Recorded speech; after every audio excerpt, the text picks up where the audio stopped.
ইফালে শ্ৰী শ্ৰী ৰাজহুৱা সত্ৰ কুমাৰপাৰাৰ উদ্যোগত বিশ্ব শান্তিৰ বাবে আয়োজন কৰা হৈছে 21 সংখ্যক বাৰ্ষিক পালনাম। তিনিদিনীয়া কাৰ্যসূচীৰে অনুষ্ঠিত কৰা হয় এই বাৰ্ষিক পালনাম। মুখ্যমন্ত্ৰী ডক্টৰ হিমন্ত বিশ্ব শৰ্মাৰ জন্মদিন উপলক্ষে আয়োজন কৰা হয় ৰক্তদান শিবিৰ। পুৱা 10 বজাৰ পৰা শ্ৰী শ্ৰী ৰাজহুৱা সত্ৰৰ প্ৰাংগণত অনুষ্ঠিত কৰা হয় ৰক্তদান কাৰ্যসূচী। অনুষ্ঠানতেই ৰক্তদান কৰা ব্যক্তিক জনোৱা হয় সম্বৰ্ধনা।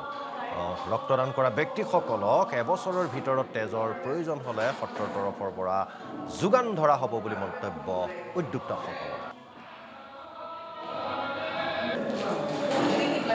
শ্ৰী শ্ৰী ৰাজহুৱা সত্ৰ উদ্যোগত আমাৰ মুখ্যমন্ত্ৰী অসমৰ সুসন্তান আৰু সঁচাকৈ যশস্বী মুখ্যমন্ত্ৰী এজনৰ জন্ম দিৱসৰ লগত সংগতি ৰাখি ৰক্তদান শিবিৰ আয়োজিত কৰা হৈছে আৰু যথেষ্ট মানুহ আহিছে ৰাইজ আৰু মানুহ দেখিছোঁ। আৰু লগতে আমি এটা কথা ক'ব লাগিব যে এই শ্ৰী শ্ৰী ৰাজহুৱা সত্ৰই এনেও বহুত সামাজিক কামৰ লগত জড়িত আৰু যেতিয়া আমাৰ মুখ্যমন্ত্ৰীৰ লগত কথাটো আহি যায়, তেখেতেও ৰাইজৰ সেৱা কৰি ভাল পোৱা আৰু এনেকুৱা যিবোৰ সামাজিক অনুষ্ঠান এই সকলো ৰাইজৰ কামৰ কাৰণে উৎসৰ্গিত।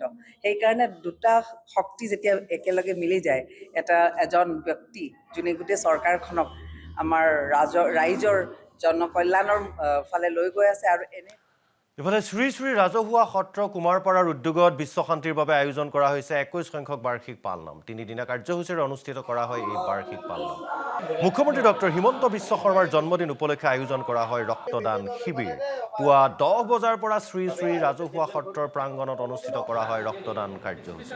অনুষ্ঠানতেই ৰক্তদান কৰা ব্যক্তিক জনোৱা হয় সম্বৰ্ধনা। ৰক্তদান কৰা ব্যক্তিসকলক এবছৰৰ ভিতৰত তেজৰ প্ৰয়োজন হ'লে সত্ৰৰ তৰফৰ পৰা যোগান ধৰা হ'ব বুলি মন্তব্য উদ্যোক্তাসকলৰ।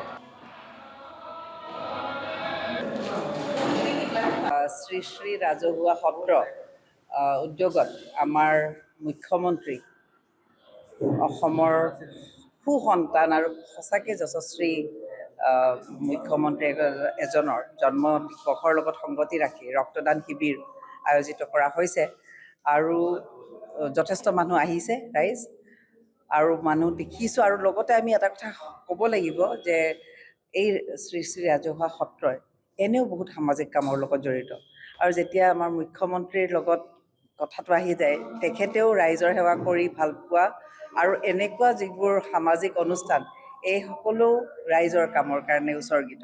সেইকাৰণে দুটা শক্তি যেতিয়া একেলগে মিলি যায়, এজন ব্যক্তি যোনে গোটেই চৰকাৰখনক আমাৰ ৰাইজৰ জনকল্যাণৰ ফালে লৈ গৈ আছে আৰু